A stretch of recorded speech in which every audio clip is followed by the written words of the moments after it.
ವಿಶೇಷವಾಗಿ ಗುರುಪೌರ್ಣಿಮೆ ಕಲಿಸಿರ್ತಕ್ಕಂಥ ಎಲ್ಲ ನನ್ನ ಗುರುಗಳಿಗೆ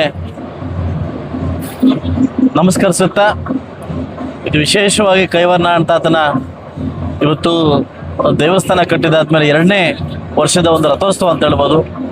ತುಂಬ ವಿಜೃಂಭಣೆಯಿಂದ ಎಲ್ಲ ಸಮುದಾಯದ ನಮ್ಮ ಕೈವಾರ ತಾತನ ಅನ್ಯಾಯಿಗಳು ಎಲ್ಲ ಸೇರಿ ಇವತ್ತು ಪೂಜೆ ಮಾಡೋ ಮುಖಾಂತರವಾಗಿ ಅವರ ರಥವನ್ನು ತೇರನ್ನು ಇವತ್ತು ಎಳ್ಕೊಂಡು ಬೀದಿಗಳಲ್ಲಿ ಕೂಡ ತುಂಬ ವಿಜೃಂಭಣೆಯಿಂದ ಮಾಡ್ತಕ್ಕಂಥ ವಿಶೇಷಕ್ಕೆ ಇವತ್ತು ನನ್ನ ಬರಮಾಡಿ ಒಂದು ಪೂಜೆಯನ್ನು ಭಾಗವಹಿಸಿ ರಥವನ್ನು ಏನು ಇವತ್ತು ಚಾಲನೆ ಕೊಡಲಿಕ್ಕೆ ಏನು ಬರಮಾಡ್ಕೊಂಡಿದ್ದಾರೆ.